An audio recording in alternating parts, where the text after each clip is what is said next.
Tuhan. Jangan kehendak kami yang jadi, tapi biar kehendak-Mu yang jadi. Sehingga ketika kami pulang tidak seperti kami datang, tapi kami pulang membawa kemenangan, kami pulang membawa sukacita, kami pulang membawa kesembuhan yang berasal daripada Engkau. Terima kasih Bapa, berkarya di tengah-tengah kami, dan kami berjanji kami kembalikan segala pujian, hormat serta syukur, kemuliaan hanya bagi Engkau.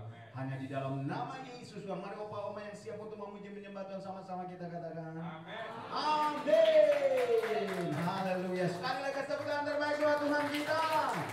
Haleluya. Boleh salami kiri kanan kita, katakan Tuhan Yesus baik. Salami kiri kanan kita, kasih senyum yang terbaik. Dan mari kita puji Dia, kita tinggikan Dia, kita agungkan Dia. Haleluya. Sama-sama bertepuk tangan bagi Dia.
Come on.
Kesaksian pujian dari oma-oma yang ada di tempat ini. Mari kita sambut dengan kasih tepuk tangan yang terbaik buat Tuhan kita. Silakan oma-oma yang mau menyaksikan akan cinta kasih Tuhan lewat pujian. Silakan.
Sekali lagi Oma kita kasih tepuk tangan buat oma-oma yang telah memuji Tuhan dengan pujian yang luar biasa. Biar tetap setia dalam melayani Tuhan. Amin. Baik. Mari kita siapkan hati kita dan kita akan mendengar kebenaran firman Tuhan. Biar Tuhan senantiasa menemukan hati hamba dalam kehidupan kita. Biar kita senantiasa mau melayani Tuhan kapanpun dan dimanapun waktu. Senantiasa kita beri yang terbaik bagi jalur hati kita yang asing. Ku tak dapat lupakan kebaikan yang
satu-satunya yang kami muliakan, kami agungkan, kami tinggikan dalam kehidupan kami.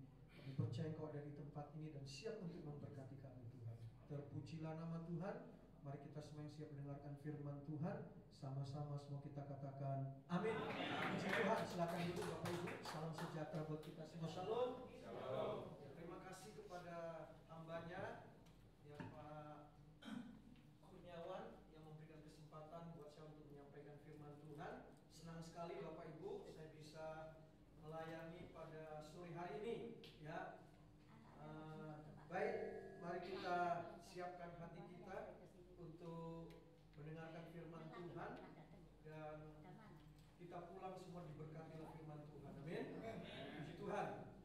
Nah, Bapak Ibu Saudaraku, saya percaya bahwa sore hari ini ada pesan Tuhan yang khusus buat kita. Itu sebabnya Bapak Ibu mari kita buka hati kita untuk menerima kebenaran firman Tuhan dan kita pulang diberkati oleh firman Tuhan. Hari ini Bapak Ibu saya akan bicara tentang hati. Ya, kenapa? Sebab hati itu sangat penting. Nah, mari kita buka Alkitab kita di dalam Amsal pasal yang keempat, ayat yang ke-23. Amsal pasal 4, ayat yang ke-23 dikatakan begini. Jagalah hatimu dengan segala kewaspadaan, karena dari situlah terpancar kehidupan. Saya ulangi. Jagalah hatimu dengan segala kewaspadaan, karena dari situlah terpancar kehidupan. Nah, Bapak Ibu Saudaraku dikasih oleh Tuhan, dulu saya berpikir bahwa pusat kehebatan kekuatan manusia itu ada di ototnya. Kalau ototnya besar, gagah perkasa, kayak Hercules, kayak Aderei, saya pikir itu orang hebat. Makanya dulu Bapak Ibu saya berusaha untuk memperbesar otot saya. Kalau otot saya besar, saya pikir saya orang hebat. Ternyata enggak, saudara. Nah, kemudian Bapak Ibu berjalannya waktu, orang tidak lagi beranggapan bahwa otot itu adalah pusat kehebatan kekuatan manusia. Lalu kemudian orang mulai berpikir bahwa, termasuk saya, kepala itu adalah pusat kehebatan kekuatan manusia. Kenapa? Karena di dalam kepala kita ini ada yang namanya otak. Saya dulu berpikir bahwa otak itu adalah pusat kehebatan kekuatan manusia. Ternyata enggak, saudara. Ya, itu sebabnya Bapak Ibu sering kali kita ngomong begini, kalau mukul anak, pantatnya boleh, kakinya boleh, tapi kepala nggak boleh, betul? Ya. Nah, saudaraku, kalau kita naik motor, yang dijaga pakai helm apa? Kepala kita, betul nggak? Ya. Tetapi pada siang hari ini, saudaraku, kita membaca dan menemukan sesuatu yang sangat berbeda Alkitab, dan lewat firman Tuhan yang baru kita baca, dan ayat ini menegaskan kepada kita semua bahwa pusat dari segala sesuatu dalam kehidupan manusia, dalam kehidupan saudara dan saya, itu bukan pada otot kita, itu bukan pada otak kita, tapi Alkitab berkata dengan jelas bahwa pusat dari kehidupan manusia itu ada di hatinya. Yang setuju katakan amin. Itu sebabnya Alkitab katakan, jagalah hatimu dengan segala kewaspadaan, karena dari situlah terpancar kehidupan. Di dalam terjemahan yang lain kata begini, jagalah hatimu baik-baik, sebab hatimu itu menentukan jalan hidupmu. Jadi jelas Alkitab menegaskan bahwa hati itulah sumber segala sesuatu. Yang setuju katakan amin. Hati itu yang menentukan jalan hidup kita. Nah, sore hari ini Bapak Ibu, saya akan sampaikan 3 hal penting. Ya, yang pertama kita akan lihat kenapa hati kita perlu dijaga. Ya, lalu bagian yang kedua, apa bahayanya, apa resikonya kalau kita nggak jaga hati. Lalu bagian yang ketiga kita akan lihat bagaimana caranya jaga hati. Amin. Nah, kita akan lihat bagian yang pertama. Ya, kenapa hati kita perlu dijaga? Yang pertama, kenapa hati kita perlu dijaga? Hati kita perlu dijaga supaya kita menjadi manusia yang baik. Yang setuju katakan amin. Saya percaya siapapun kita di tempat ini, kita semua pingin menjadi manusia yang baik. Yang setuju katakan amin. Nggak ada orang pingin bercita-cita jadi orang jahat. Nggak ada. Coba kita lihat Markus pasal 7 ayat yang ke-21 sampai 23. Ya, perhatikan. Sebab dari dalam, dari hati orang timbul segala pikiran jahat, percabulan, pencurian, pembunuhan, perzinahan, keserakahan, kejahatan, kelicikan, hawa nafsu, iri hati, hujat, kesombongan, kebebalan. Semua hal-hal jahat ini timbul dari dalam dan menajiskan orang. Ya, nah, saudaraku, saya mau katakan, ya,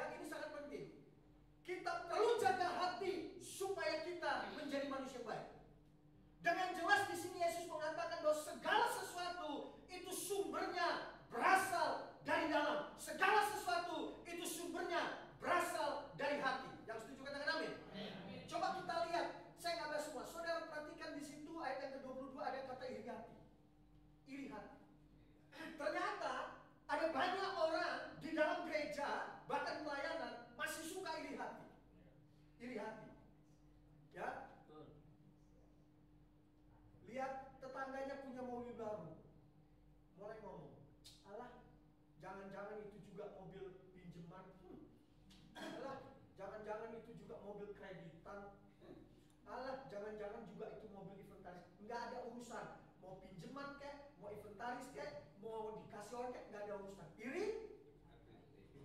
Iya. Saya percaya di tempat ini nggak ada. Nggak ada yang hak. Ibu-ibu, temennya punya tas bermerek, mulai ngomong, alah, jangan-jangan juga belinya di Mangga 2, alah, juga jangan-jangan dikasih orang, nggak ada urusan. Mau belinya di Mangga 2, di Tanah Abang, dikasih orang, nggak ada urusan. Iri? Iri hati. Saya percaya di tempat nggak ada di sini.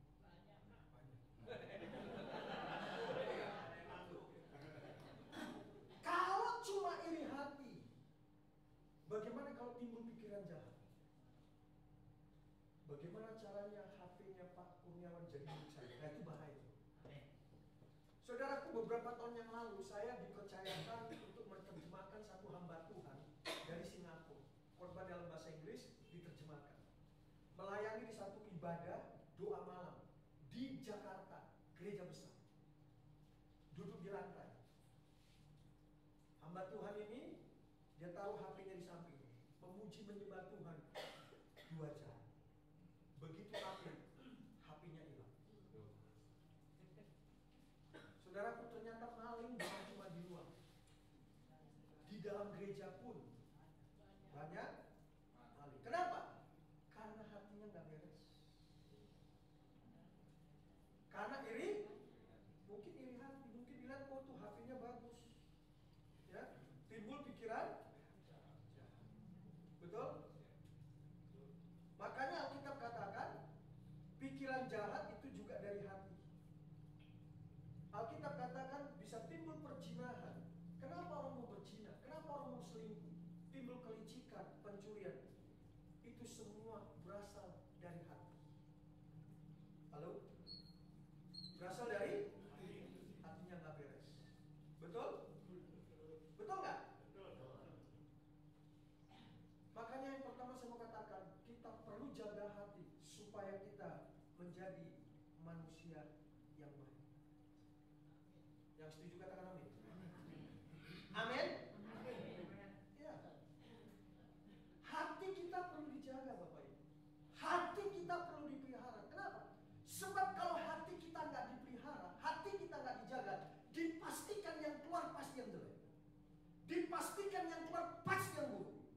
Dipastikan yang keluar pasti yang tidak baik. Tapi kalau kita jaga hati di hadapan Tuhan, saya percaya yang keluar pasti yang baik. Maka kita berpotensi menjadi manusia yang baik. Yang setuju katakan amin. Saya berdoa supaya kita semua di tempat ini, kita semua jaga hati. Karena kita semua ingin jadi manusia yang baik. Mungkin saudara berkata begini, Pak, saya ingin berubah. Saya nggak mau jadi orang jahat lagi, Pak. Saya mau berubah, Pak. Gimana caranya? Saya mau sungguh-sungguh, Pak. Saya mau buang iri hati, dengki dan sebagainya. Saya mau katakan, tidak ada cara lain kecuali Anda dan saya, kita semua perlu jaga hati. Hati kita harus dijaga. Amin. Maka yang pertama, kalau kita sungguh-sungguh jaga hati di hadapan Tuhan, maka kita berpotensi menjadi manusia yang baik. Mau menjadi manusia yang baik? Saya berdoa supaya kita semua menjaga hati, supaya kita menjadi manusia yang baik. Lalu kita lihat berikutnya yang kedua. Kenapa kita perlu jaga hati? Kita perlu jaga hati supaya kita menjadi manusia yang berhasil, dipakai Tuhan, diberkati Tuhan. Yang pertama, kita perlu jaga hati supaya kita menjadi manusia yang baik.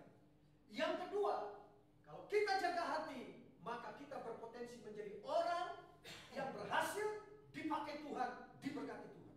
Siapa di sini ingin hidupnya berhasil, dipakai Tuhan, diberkati Tuhan? Yang setuju, angkat tangan. Amin. Puji Tuhan. Nah, coba kita lihat sebuah kisah di dalam 1 Samuel pasal 16 ayat 6 dan 7. Ini kisah ketika Daud itu dia diangkat, diurapi menjadi raja untuk menggantikan Raja Saul. Ya, 1 Samuel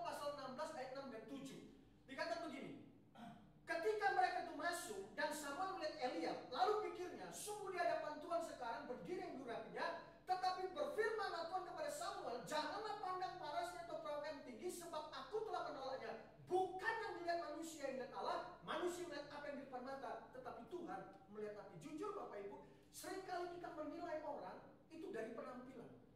Tapi Alkitab katakan Tuhan itu tidak tertarik dengan penampilan. Tadi kan kita nyanyikan, tapi Tuhan tertarik dengan hati. Nah saudaraku, ini peristiwa ketika Daud itu diangkat Jurapi menjadi raja. Ceritanya begini, satu ketika Tuhan berfirman kepada Samuel, lalu Tuhan bilang, Samuel, ya Tuhan, tolong kamu pergi ke rumah Isai. Ngapain Tuhan? Sebab salah satu anaknya, ya Isai punya anak 8, sebab salah satu anaknya telah kupilih. Kamu pergi ke sana, angkat dia, urapi dia jadi raja. Dan Samuel belum tahu. Lalu singkat cerita saudaraku, Samuel pergi ke rumahnya Isai. Sampai di rumahnya Isai, dia bilang, Isai, tolong coba keluarkan anakmu satu persatu. Kenapa? Sebab salah satu anakmu telah dipilih. Hari ini Tuhan akan angkat dia, urapi dia jadi raja. Lalu Isai, dia panggillah anak yang pertama, Eliab, ya, Eliab, ya, Eliab sini. Eliab tinggi besar, gagah perkasa, ganteng. Samuel bilang, wah cocok ini jadi raja. Tinggi besar, gagah perkasa, ganteng, cocok jadi raja. Eliab ganteng. Ya kurang lebih di zaman sekarang kegantengannya kurang lebih seperti saya nih, kurang lebih. Lewat di depan Samuel. Samuel cocok jadi raja, tapi Tuhan bilang, bukan dia. Oh bukan dia. Lalu dipanggil anak yang kedua. Siapa? Coba ya. Anak yang kedua, Abinadab. Abinadab sini. Abinadab keluar, tinggi besar, gagah perkasa, imut-imut. Ya kurang lebih lah, kayak saya begitu, kurang lebih. Tapi Tuhan bilang, bukan dia, oh bukan dia. Lalu panggil anak ketiga, saya 4, 5, 6, dan 7. Lalu Samuel bilang begini, Isai, emang gak ada lagi anak kamu? Ada, tinggal satu. Di mana dia? Oh dia lagi jaga kambing domba.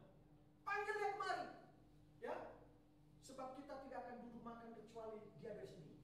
Isai sebagai orang tua bilang, oh janganlah Samuel. Kenapa? Sebab kakak-kakaknya tinggi besar, gagah perkasa, ganteng-ganteng, imut-imut, ditolak jadi raja. Apalagi yang satu ini yang raga-raga gitu kurang lebih. Ya, panggil dia. Sebab kita tidak akan duduk makan kecuali anak pada sini. Nah saudaraku, Isai dengan berat hati dia panggil. Siapa namanya? Daud. Ketika Daud lewat di depan Samuel, Tuhan bilang, Daud, dia orangnya. Urapi dia, angkat dia jadi raja. Amin. Nah saudaraku, kenapa Daud dia dipilih, diangkat menjadi raja? Bukan karena penampilannya, tapi dengan baik.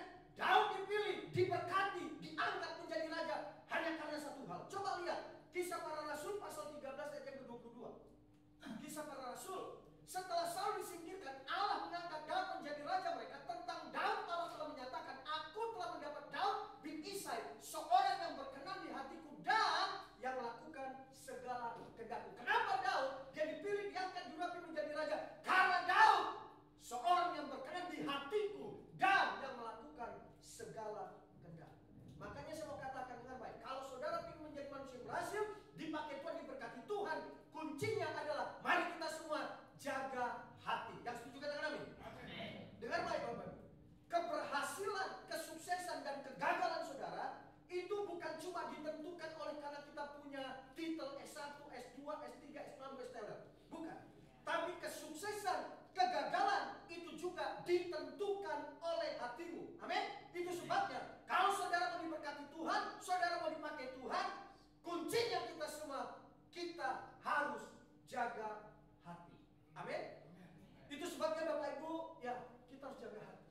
Setiap hari mari kita datang kepada Tuhan, kita berlutut di kaki Tuhan, kita berkata, Tuhan, aku mau jaga hati Tuhan, supaya hatiku berkenan Tuhan, supaya aku menjadi orang baik, supaya aku sungguh-sungguh Tuhan menjaga hidupku Tuhan.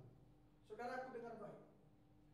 Kalau mungkin ada di antara saudara mungkin berkata begini, Pak, kok kayaknya saya merasa hidup saya belum diberkati Tuhan. Saudara semua katakan, itu bukan karena saudara nggak pintar. Itu bukan karena saudara bukan karena nggak punya titel, bukan. Tapi dengar baik, mungkin ada sesuatu di dalam hatimu yang belum kau bereskan. Amin. Itu sebabnya Bapak Ibu, kita semua perlu jaga hati supaya kita menjadi manusia yang berhasil, dipakai Tuhan, diberkati Tuhan. Amin. Ini yang kedua. Yang ketiga, saya nggak lama-lama. Kenapa kita perlu jaga hati? Yang ketiga, kita perlu jaga hati supaya kita menjadi manusia yang sehat. Siapa di sini ingin hidupnya sehat? Puji Tuhan. Ya, olahraga penting, makan teratur penting, tidur teratur penting. Jaga hati juga penting. Saudara, saya kasih tahu ini. Hanya orang-orang yang jaga hatilah yang bisa bikin orang itu sehat. Ada ayatnya? Ada. Amsal 17 ayat yang ke-22. Hati yang gembira adalah obat yang manjur, tapi semangat yang patah mengeringkan tulang. Kan ada lagunya. Hati yang gembira adalah obat, seperti obat. Hati yang senang, tapi semangat yang patah keringkan tulang. Hati yang gembira, Tuhan senang. Amin. Nah, saya mau kasih tahu kepada saudara, kenapa ya? Kalau saudara punya hati senang, hati gembira, saudara suka tertawa. Ya, saya kasih tahu. Setiap kali saudara tertawa, itu penyakit lari dari hidup kita. Amin. Amin. Sebab Alkitab katakan hati yang gembira adalah obat yang manjur. Tapi persoalannya saudaraku, hati yang gembira itu nggak gampang. Apa gampang punya hati yang gembira? Enggak. Kenapa? Sebab dalam hidup ini ada banyak yang namanya pencuri-pencuri kebahagiaan. Apa itu? Keadaan. Keadaan bisa bikin kita apa? Stres, kesel. Apalagi pekerjaan. Pekerjaan bisa bikin kita stres juga. Lalu apa? Orang-orang yang ada di sekitarmu, menantumu, anakmu, besanmu, iparmu, kadang-kadang bikin kesal, saudara. Betul? Kok pada senyum-senyum? Hah? Kalau udah kesel, maka kita kehilangan sukacita. Tapi jangan izinkan kesedihan, ya, kekecewaan, marah mengambil sukacita. Yang setuju katakan amin. Yang setuju katakan amin. Nah, saudaraku, kenapa orang itu bisa bersukacita? Kenapa saudara bisa bersukacita? Karena saudara mengambil keputusan untuk bersukacita, bukan karena duitnya banyak. Saya punya teman, saudara, bos, tinggal di nggak jauh sih dari sini, Jakarta Barat juga, ya, bos gede, saudara, ya, duitnya banyak. Karena dia lebih tua, dia suka paling Paulus, ya, di Taman Ratu, punya pabrik, ya, rumahnya besar, punya mobil berderet, rumahnya kolam renang, ya. Suatu ketika saya ke rumahnya, saudara, dia bilang begini, Paulus, kali saya ketemu kamu, saya lihat kamu kok kayaknya kamu bersuka cita, kamu bahagia. Loh, saya bilang, loh bapak kan banyak duit, orang kaya. Iya, saya nggak bisa bersuka cita. Loh kenapa? Dia takut, saudara. Takut pabriknya kebakaran, takut pabriknya itu nanti dicuri, dirampok, takut rumahnya kemasukan lalu. Duitnya banyak, saudara, tapi nggak bisa bersuka cita. Ya, tapi nggak punya duit juga banyak orang nggak bisa bersuka cita. Jadi banyak duit nggak bisa bersuka cita, nggak punya duit juga nggak bersuka cita. Ya, halo. Nah, saudaraku, saya pernah membaca sebuah buku. Ya, dikatakan begini, menurut sebuah buku kesehatan, kalau kita suka tersenyum, kita suka tertawa, katanya gitu ya. Setiap kali kita tersenyum, setiap kali kita tertawa, dikatakan maka kelenjar-kelenjar yang ada di dalam tubuh manusia itu memproduksi enzim. Jadi pada waktu saudara tertawa, gitu ya. Jadi setiap kali tertawa, maka kelenjar-kelenjar yang di dalam tubuh manusia memproduksi enzim. Enzim inilah yang mematikan kuman dan virus. Jadi pada waktu saudara tertawa, mati itu virus, saudara. Ya, tapi jangan tertawa sendiri di jalan, saudara. Repot, ya. Mari kita tertawa, mari kita bersuka cita. Amin. Amin. Benar. Alkitab katakan hati yang gembira adalah obat yang manjur.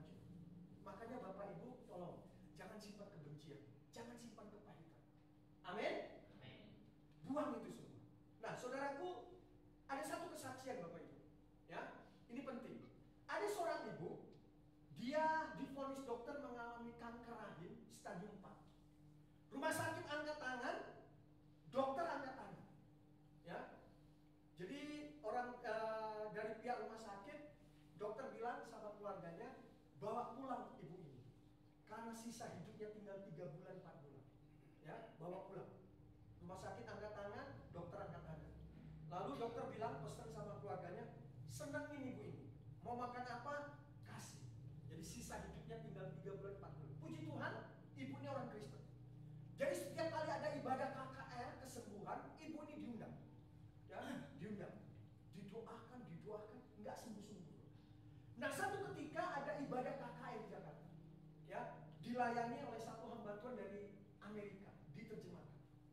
Nah, ibu ini diundang di dalam ibadah KKR yang cukup besar. Nah, di penghujung khotbah si bule ini, pendeta ini, dia ngomong begini. Siapa di antara saudara yang hadir malam ini yang sakit angkat tangan? Semua yang hadir yang sakit angkat tangan, termasuk ibu tadi. Lalu pendeta bilang begini, yang angkat tangan maju ke depan. Semua maju semua. Satu persatu maju, berbaris. Kebetulan ibu itu di pojok, didoakan dalam nama Yesus, dalam nama Yesus, dalam nama Yesus, mengalami lawatan Tuhan. Mujizat terjadi. Pada waktu si pendeta bule ini dia mau tumpang tangan sama si ibu tadi, tiba-tiba Roh Kudus ingatkan. Roh Kudus ingatkan bahwa ada sesuatu di dalam hidup ibu ini belum dibereskan. Minta ibu dibereskan dan malam ini aku Tuhan akan sembuhkan ibu. Lalu pendeta ini ngomong sama si ibu tadi, ya, dalam bahasa Inggris terjemahkan. Bu, ibu mau disembuhkan nggak? Mau. Tapi syaratnya Bu, ada sesuatu di dalam hidup ibu yang belum ibu bereskan. Bereskan malam ini dan Tuhan akan sembuhkan. Lalu tiba-tiba ibu bilang, Pak Pendeta, saya tahu sisa hidup saya tinggal 3 bulan, 4 bulan Pak Pendeta. Semua saya sudah bereskan Pak Pendeta. Pendeta bingung, doa lagi. Nah, Roh Kudus ingatkan lebih spesifik. Ada sesuatu di dalam hati ibu itu yang belum dibereskan. Minta ibu itu bereskan dan malam ini aku Tuhan sembuhkan ibu. Lalu pendeta itu samperin, dia bilang, Bu, ibu mau disembuhkan nggak? Mau. Bu, ada sesuatu di dalam hati ibu yang belum ibu bereskan. Bereskan malam ini dan Tuhan sembuhkan ibu. Tiba-tiba ibu itu nangis. Pak Pendeta, saya tahu sisa hidup saya tinggal 3 bulan, 4 bulan Pak Pendeta. Semua saya sudah bereskan. Cuman satu Pak Pendeta. Apa itu? Suami saya Pak Pendeta. Oh, dia bilang suami. Kenapa? Itu suami saya binatang Pak Pendeta. Oh, suaminya binatang. Binatang Pak Ibu. Kenapa? Dia bilang ini, Pak Pendeta, waktu saya hamil tua Pak Pendeta, itu suami saya tega-teganya kabur sama kuntilanak katanya. Kabur sama wanita lain. Kalau dia ada di sini, saya cincang-cincang dia. Oh, cincang-cincang. Ya. Hatiku hancur Pak Pendeta, hatiku hancur, berkeping-keping. Oh, berkeping-keping. Kayak lagu dangdut aja. Sakitnya itu di sini Pak Pendeta. Di mana? Kayak kalau waktu itu ada penyanyi dangdut cita-cita tadinya. Sakitnya itu di sini, di sini, di sini, di sini. Saya benci Pak Pendeta sama suami saya. Oh, pendeta dapat hikmah. Dia menyimpan kebencian. Dan dia mengalami kanker. Lalu pendeta bilang, ibu mau disembuhkan enggak? Mau. Ibu mau mengampuni enggak suami ibu? Pak Pendeta, saya mau mengampuni tapi saya nggak bisa. Betul ibu nggak bisa. Minta kekuatan dari Roh Kudus. Saudaraku, ketika dia melepaskan pengampunan, dia berdoa dalam nama Yesus, saya minta kekuatan Roh Kudus, saya melepaskan pengampunan. Saudara tahu, ketika dia melepaskan pengampunan, malam itu mujizat terjadi dan ibu disembuhkan. Saudara, saya kasih tahu, jangan simpan kebencian. Bereskan hari ini. Pastikan sebelum kau keluar dari tempat ini, bereskan. Yang setuju katakan amin. Jangan simpan kebencian. Amin. Jangan menutup mulut saya dulu.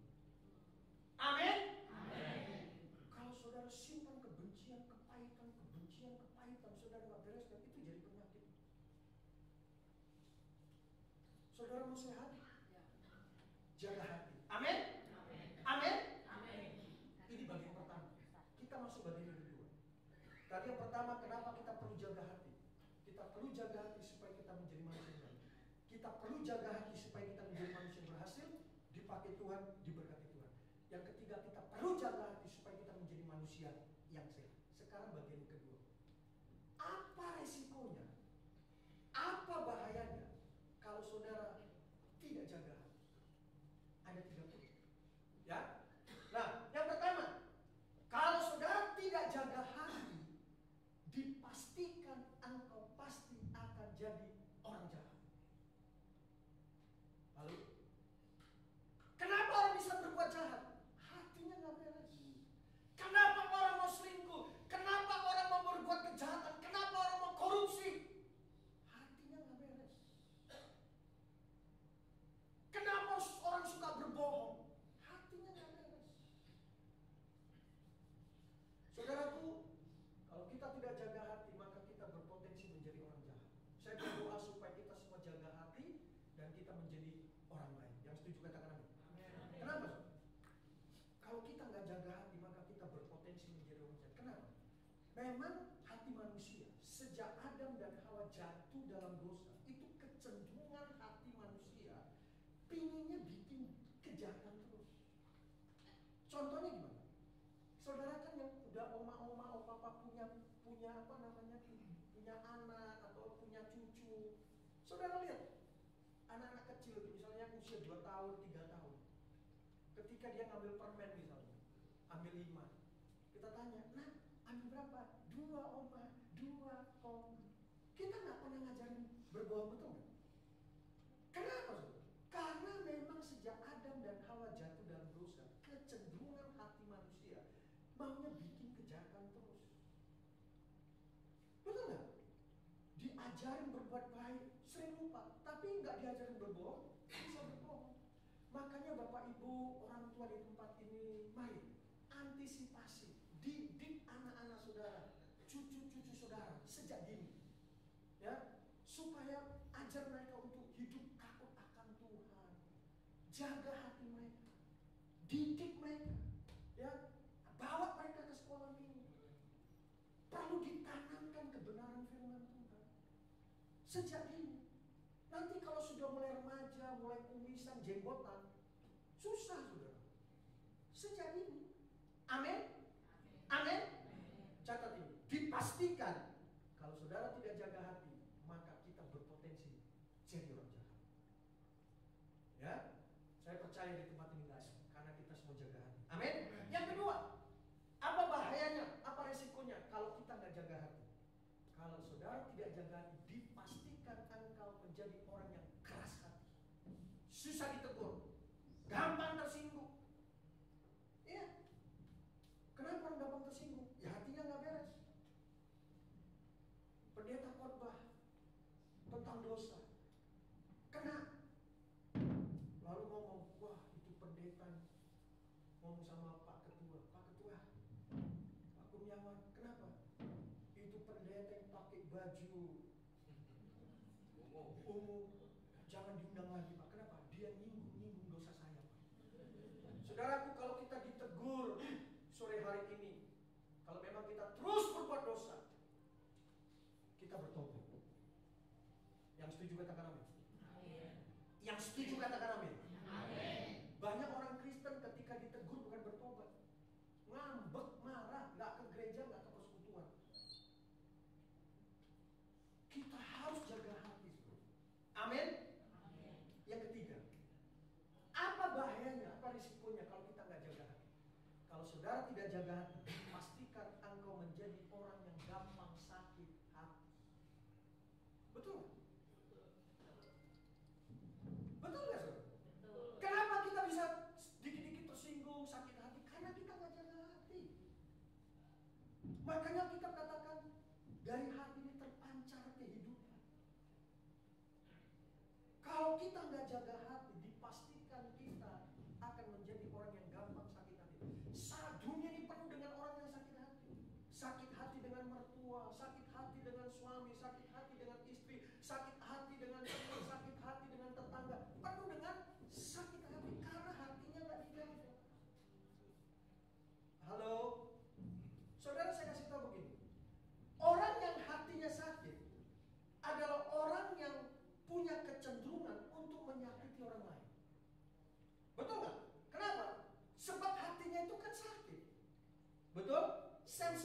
gampang tersinggung, hatinya terluka, perlu dibereskan. Makanya Bapak Ibu, tolong nih, kalau di gereja kami ya, kalau kita masih punya kebencian, kepahitan, sakit hati, jangan melayani di mimbar dulu. Saya teringat di dalam Injil Matius pasal 5 ayat 23-24. Dikatakan ketika kau mempersembahkan sesuatu lalu kau teringat mungkin ada sesuatu yang belum kau bereskan, tinggalkan persembahanmu, pergi berdamai dulu. Amin Bapak Ibu. Saudaraku, di gereja saya yang lama dulu, itu pemain keyboard dengan pemimpin pujian musuhan. Bayangkan, pemain keyboard dengan WL musuhan. Bayangkan, kami nggak tahu. Jadi kalau ada lagu baru, dia tulis kasih ke singer, singer kasih ke WL, WL-nya nggak tahu, dia tulis kasih ke singer, kasih ke WL. Bayangkan. Hah? Saudaraku, kalau kita masih menyimpan kebencian, kepahitan, sakit hati, bereskan dulu. Jangan melayani. Amin. Amin. Ini penting. Jaga hati. Jangan simpan kebencian. Saya mau bersaksi sedikit. Agak memang ada kaitan, tapi agak keluar. Saudara, saya ingat ini tentang hati. Kita harus jangan menyimpan kebencian, jangan balas dendam. Tanggal 9, jam 9, tanggal 9, bulan 9, tahun 2000. Jam 9, tanggal 9, bulan 9, tahun 2000. Itu mama saya punya toko kelontong. Itu mama saya dirampok dan dibunuh. Ya, pakai keris. Ya, itu hari Senin. Saya masih ngobrol dengan mama saya. Ya, mama saya telepon mama saya. Ya, sehat-sehat. Mama saya kecil, sehat. Nah, kami latar belakang dari gereja Kristen Kalamkubus, Protestan, ya, di daerah. Lalu saya punya Aceh adik papa. Hari Sabtu nggak salah telepon saya. Paulus, dia panggil saya, kamu harus pulang. Loh, kenapa Cek? Mama sakit. Oh, saya bilang nggak mungkin. Mama nggak mungkin sakit. Hari Senin baru. Iya. Terus gimana? Kamu harus pulang. Itu mama saya udah di rumah duka. Itu berlumuran darah. Udah bau. Ya. Lalu harus hari ini. Iya. Lalu saya pesen tiket saudaraku karena tiket semua full, adanya Garuda. Cukup mahal. Saya terbang ke Sumatera. Nah, sampai di Sumatera saya telepon papa saya karena udah malam. Saya bilang, "Pak, mama di mana?" Tadinya papa nggak mau ngomong. Saya bilang, "Kenapa, Pak?" Lalu papa saya bilang, "Mama sudah nggak ada." Oh, saya nangis, Pak. Langsung saya ke rumah duka. Itu di rumah duka saya lihat mama saya udah tergeletak, karena ditusuk pakai keris itu tembus sampai paru-paru jantung. Mama saya itu bergeletak, keluar darah, udah bau, harus dikubur. Lalu malamnya dari gembala dan jemaat datang, ya, ibadah penghiburan. Nah, yang membunuh sudah ditangkap. Orang tua yang membunuh hadir. Ya. Nah, lalu pendeta bilang setelah ibadah itu, pendeta bilang begini, gembala, mungkin ada di antara keluarga atau sanak famili yang ingin mengucapkan sepatah dua kata. Lalu saya hadir tampil ke depan. Saya bilang begini, Bapak Ibu, puji Tuhan sudah hadir di dalam ibadah penghiburan mama saya. Terima kasih. Dan kebetulan adik saya bilang orang tuanya ada di belakang yang membunuh. Lalu saya bilang, ya, untuk orang tua yang membunuh mama saya yang sudah hadir malam ini, kami keluarga Go mengampuni orang yang membunuh mama saya dan orang tuanya. Kami mengampuni. Kami tidak membalas. Ya. Nah, setelah ibadah itu saudaraku semua pada nangis. Lalu acik saya, papa bilang begini, "Bodoh kamu Paulus, mama kamu sudah dibunuh, menghilangkan nyawa. Kok kamu bisa-bisanya mengampuni? Tuntut seberat-beratnya." Saya bilang begini, "Cek, kita nggak boleh membalas kejahatan dengan kejahatan, karena itu ajaran Yesus, nggak boleh." Ya, saya ingat saudara dalam Roma pasal 12 ayat 17, 19, 20. Tapi saya baca ayat yang ke-20 begini. Roma 12 ayat yang 20. "Tetapi jika seterumu lapar, berilah dia makan. Jika ia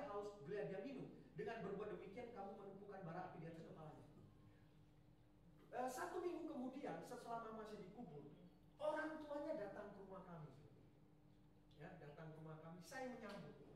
Ya, mereka nyambut, mereka bilang begini, pas di pintu, Dek, ampuni anak kami. Saya bilang begini, Om, Tante, sebelum Om minta ampun, kami sudah ampuni. Ya, kami sudah ampuni. Ya, udah, saya persilahkan masuk.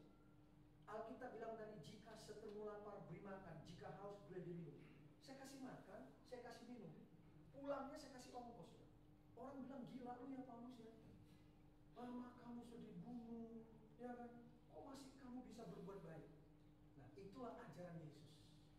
Jangan membalas kejahatan dengan kejahatan. Amin Bapak Ibu.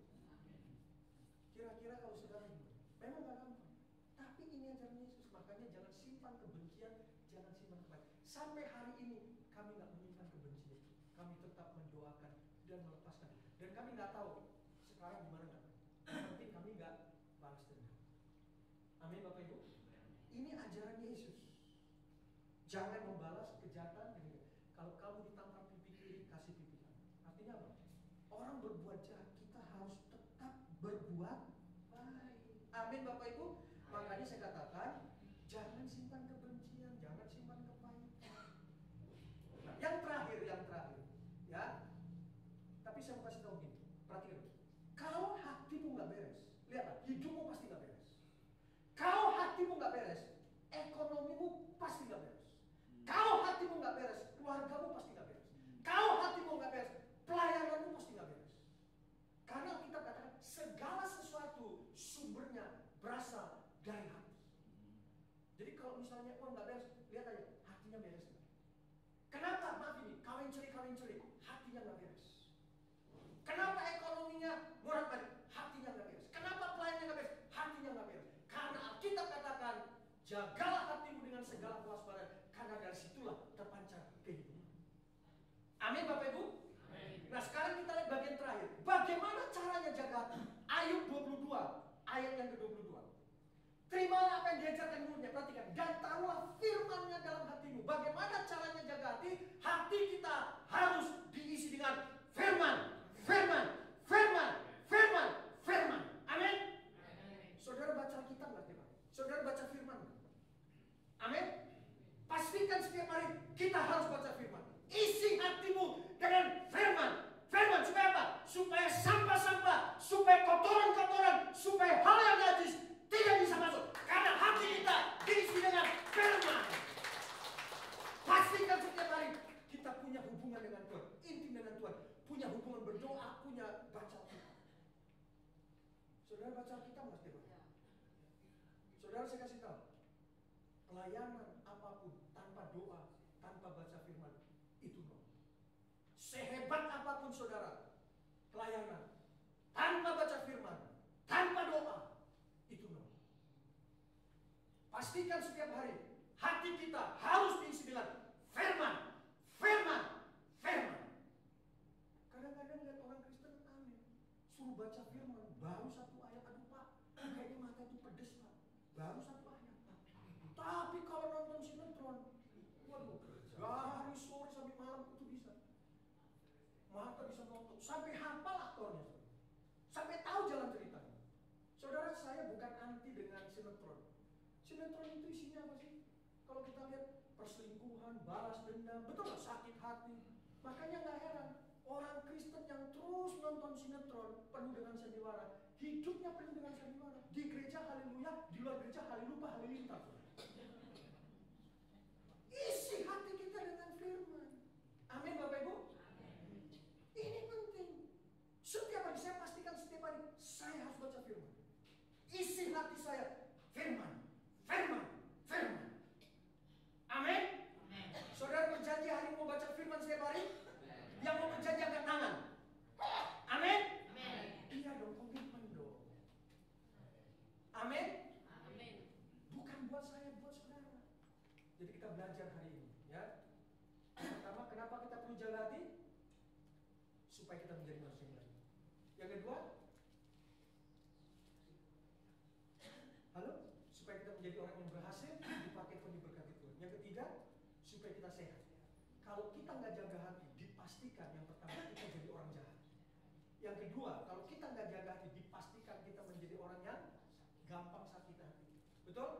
ketiga, kalau kita nggak jaga hati, kita menjadi orang yang yang caranya gimana jaga hati? Hati kita terisi dengan firman, firman, firman, firman, firman, firman, firman. Amin. Mari kita panggil berdiri. Kita angkat satu pujian buat ayat. Tuhanku mau menyenangkan. Mari kita siapkan hati kita, saudara. Ya, kita akan pujian ini. Tuhanku mau menyenangkanmu. Siapkan hati, saudara. Kalau ada sesuatu di hatimu yang belum kau bereskan, bereskan hatimu. Mungkin kau masih menyimpan dendam. Kau berkata, 7 turunan aku gak bisa bereskan. Lepaskan pengakuan. Sama-sama kita akan puji. Tuhanku mau menyenangkan. Haleluya, buka hatimu. Sama-sama.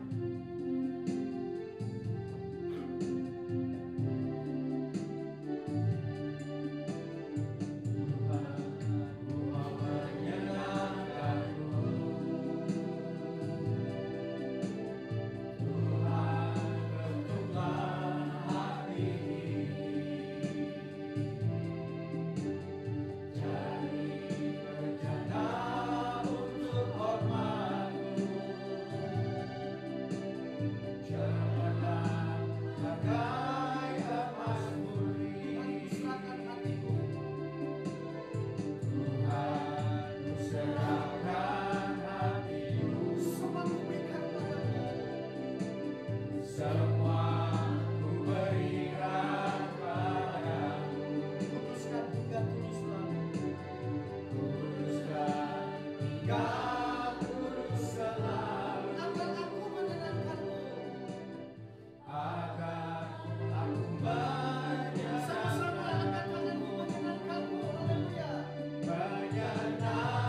negatif harusnya, hukum seberat-beratnya.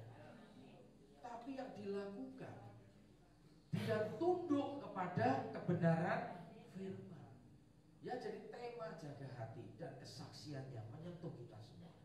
Ya, terima kasih hambanya. Tuhan terus memberkati pelayanannya, keluarganya. Tuhan pakai lebih lagi untuk bisa menjadi berkat. Amin. Ya, untuk terus ditambahkan hikmat, makrifat, ditambahkan potensi talenta, lebih lagi karunia-karunia. Ya, sekali lagi terima kasih pelayanannya Pak Pendeta Paulus Go. Ya, atas sore hari ini kita diberkati, jaga hati. Dan memang benar, ya, jujur aja. Tuhan tahu semua isi hati kita loh, betul? Ya, masih kesel sama masih gampang kesinggung. Jadi betul semua, karena itu akibat kalau kita tidak bisa menjaga hati. Ya, jagalah hatimu dengan penuh kewaspadaan, dari situ terpancar kehidupan.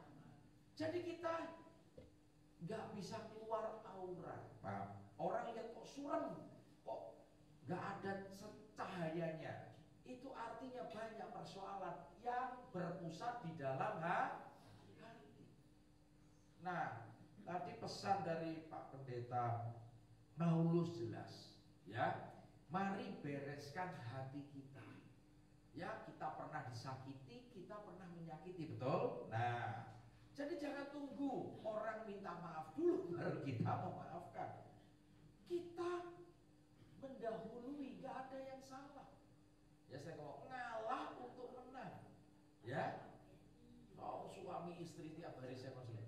Saya banyak korban, saya banyak sudah ini, tapi saya diperlakukan. Mohon maaf, tolong jangan bicara, tolong please, ya, dengarkan firman, saya minta. Ini serius, ya. Tolong, ini bukan gereja, tapi lebih dari itu pesan Tuhan dan hadirat ada di tempat ini. Tolong hargai. Maaf, saya agak keras, tapi tolong hargai tempat ini dipenuhi dengan Roh Kudus, bukan roh najis. Ya, sekali lagi, pesan yang disampaikan kita harus tangkap terima. Kenapa saya ngajak Bible study? Firman dan firman tadi. Saya nggak janjian, Pak sampaikan firman terus. Ada? Nggak ada.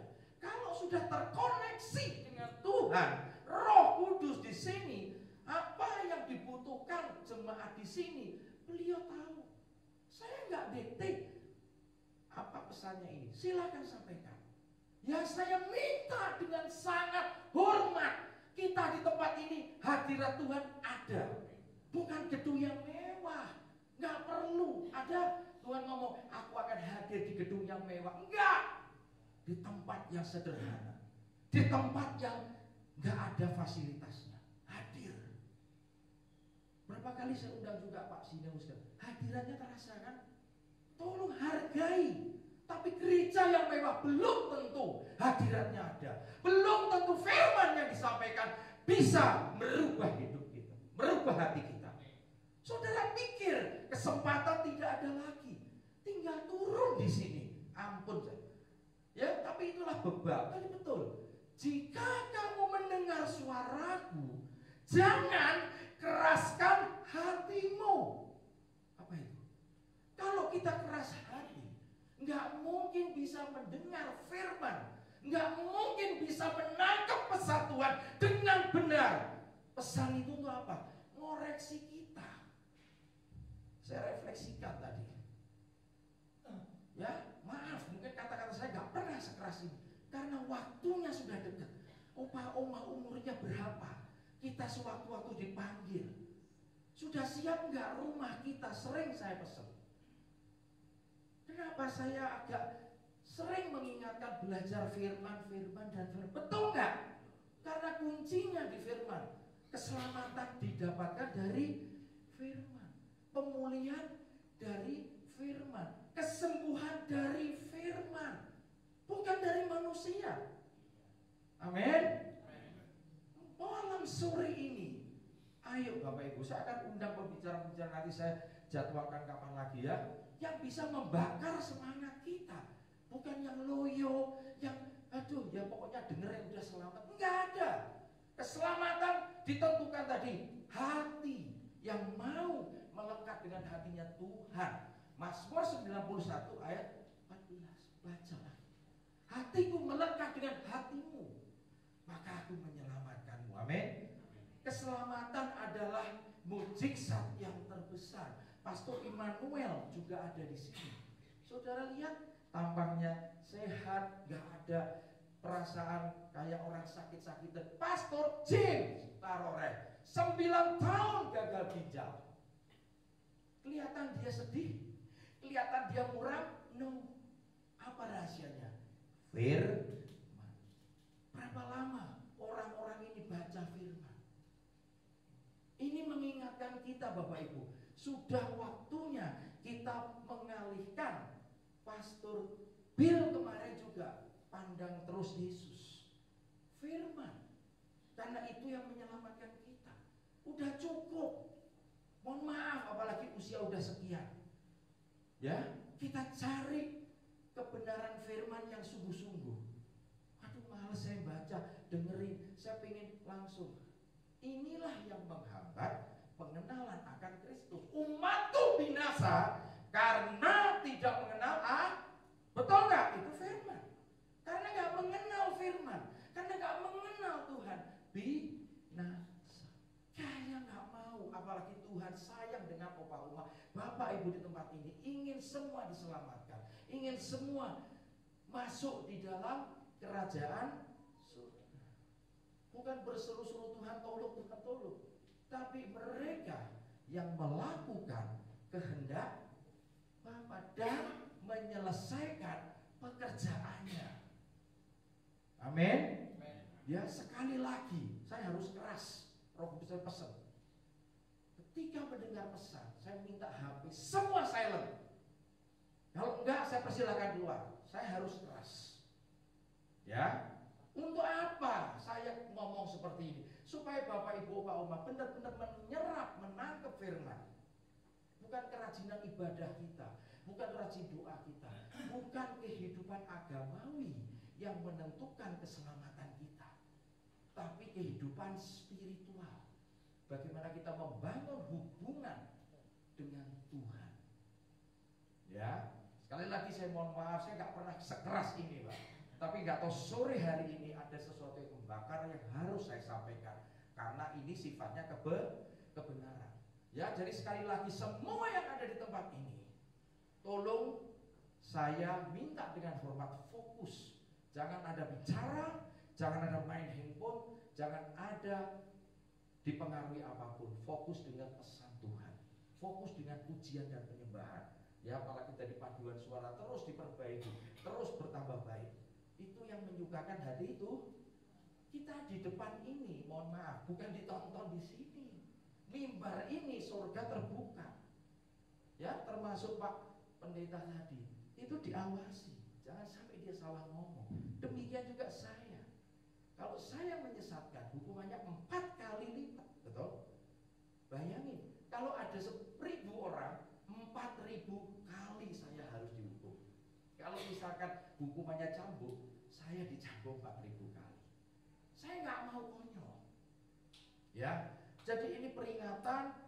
Mari Bapak Ibu saudara-saudara, ya, apa yang sudah disampaikan kita pegang, kita simpan di dalam hati tadi. Firman itu kita renungkan, kita pelajari, kita masukkan ke dalam hati, lalu kita praktekkan. Jadi bukan hanya pandai mendengar, tetapi jadilah pelaku firman. Ya, sekali lagi ini nasihat dari saya, dari hati nurani yang murni. Saya bukan siapa-siapa, saya bukan pendeta besar yang fasilitas ini, tapi saya percaya di awal tempat ini Tuhan akan pakai lebih lagi. Demikian juga hamba-hamba Tuhan tempat ini. Amin. Karena punya hati. Saya nggak cari orang yang bisa ini. Ya, saya tinggalkan semua dunia bisnis. Saya lulusan di Amerika. Saya nggak pernah ngomong. Ya, S1, S2. Saya asisten profesor. Ada saya pernah ngomong? Nggak ada. Itu kenajisat. Karena semua Tuhan yang mengerjakan di dalam hidup saya. Demikian juga Pak Paulus. Saya terkesan, Pak, itu tadi. Jadi mama dibunuh dalam keadaan berdarah-darah. Mohon maaf ya. sih lihat itu? Emosi. Ya sedih. Tapi nggak ada rasa dendam. Nah ini aneh. Saya manusia biasa, kalau saya lihat orang tua saya tuh dicincang gitu, jangan ngomong hamba Tuhan. Betul? Saya mau tanya, ada yang ya saya ampuni, nggak mungkin meluap-luap. Maka cek tadi ngomong itu saya bisa mengerti. Kasih untuk hukuman, bukan kita adili dibunuh juga. Jadi sampai sekarang tidak dituntut, tidak dilaporkan. Jadi nggak ada proses pengadilan, nggak tahu. Jadi mungkin dari pihak polisi ini mau gimana, kita tidak menuntut.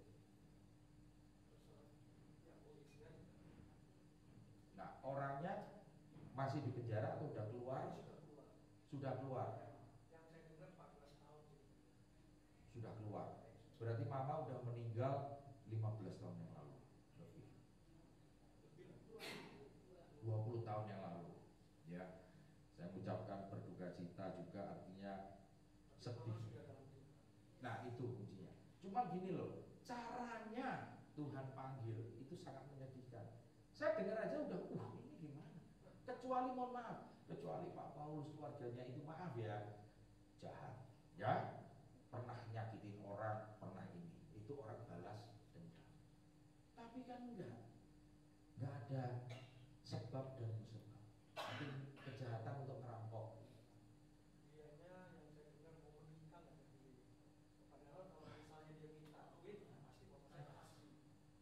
Jadi kepepet ini ya. Jadi akal sehatnya hilang itu tadi. Nggak jaga hati, betul nggak? Hatinya itu sudah dia nggak peduli lagi, mau bunuh mau ngerampok, urusan saya dengan Tuhan, betul nggak? Saya akan tanggung. Nah ini model orang seperti ini banyak sekali, Bapak Ibu. Mari kita belajar. Tempat ini sudah disediakan. Bapak Ibu tinggal turun, nggak perlu pergi ke sana kemari, nggak perlu repot, free lagi ya, atau nggak ada parkir segala macam. Ayo, panggil teman-teman yang belum mengenal Tuhan, karena kesempatan ini ya waktunya makin dekat. Ya sekali lagi saya ucapkan terima kasih pelayanannya Pak Pendeta Paulus Go, apa yang sudah disampaikan, juga kesaksian yang tidak disiapkan tiba-tiba nongol, pasti ada rencana Tuhan.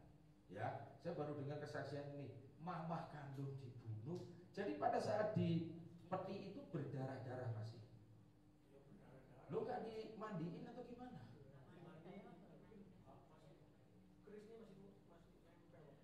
Loh, kenapa nggak dicabut? Tapi waktu setelah dimandiin kan darah masih mengalir. Wah. Dari kuping, dari mata semua. Ya, saya juga berdoa mama Tapi sudah dalam ada di tempat yang terbaik. Cuman yang menyedihkan gini loh, ini keluarga baik-baik ya Bapak Ibu, bukan banyak berbuat masalah, bukan banyak musuh kan? Ya enggak ya? mama saya malah orangnya suka penabur. Di sini kita perlu belajar. Saya sudah berbuat baik, kenapa? Yang buruk terjadi. Nah kemarin saya bicara di Bible Study, pola kerja Tuhan, pola proses Tuhan itu naik turun. Saya juga kaget tadi, saya air ngalir itu berarti apa yang dikatakan adalah benar. Saya peka. Saya ikut merasakan tadi Pak Paulus sudah mau ini, tapi tegar. Ya, jadi Bapak Ibu Saudara, setiap kita nggak tahu akan ngalamin apa, umur kita sampai berapa nggak tahu. Yang harus kita pastikan, rumah kita sudah jadi belum. Yang kita pastikan keselamatan itu nomor 1. Ini pesannya. Ya dunia ini sementara. Ya hanya sementara, semua kita tinggalkan. Ayo, yang usia sudah tua-tua, udah bereskan, ya kan? Ada miskomunikasi, ada misunderstanding, salah ngerti. Ayo selesaikan, ya. Janji semua, ya. Karena jaga hati tadi, pesan kita juga harus bereskan hati yang belum beres. supaya semua benar di mata Tuhan. Baik, kita akan tutup dengan satu lagu. Ya mari Bapak Ibu, Bapak Oma kita bangkit berdiri, kita akan mengakhiri ibadah kita di sore hari ini sambil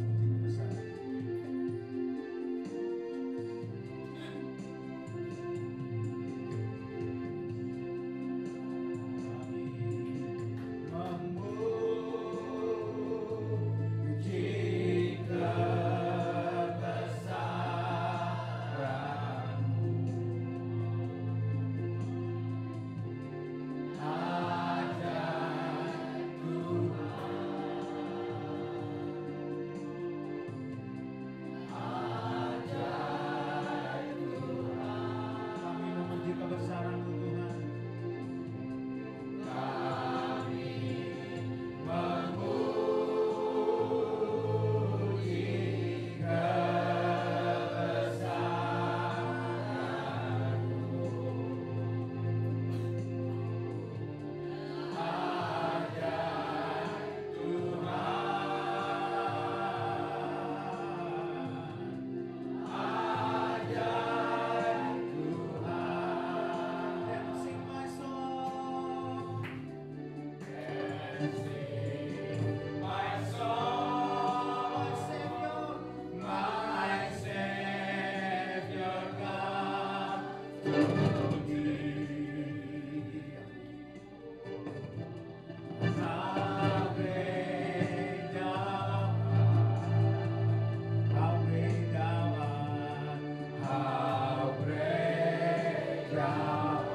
Bapak Surgawi, terima kasih.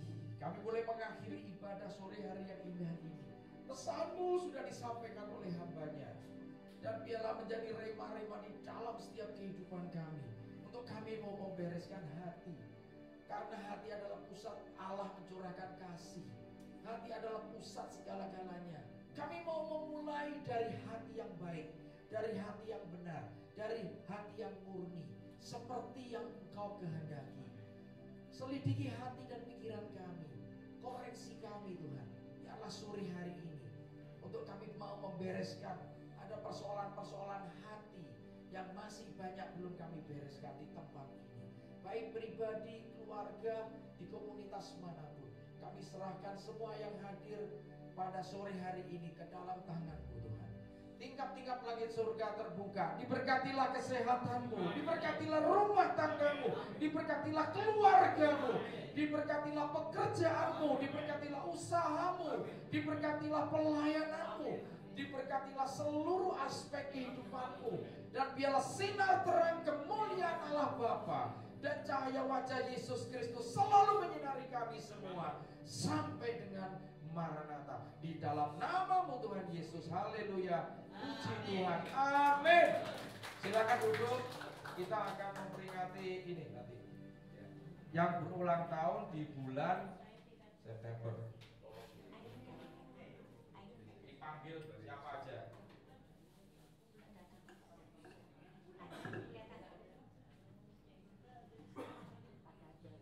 Ya, yang berulang tahun Ibu Catherine, tolong ke depan.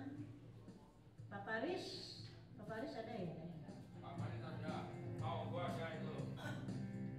Bu Sin Yuliana, kemudian Oma Alan, Bu Ainun. Bu Ainun nggak ada ya? Pak Paulus, Nanti tutup.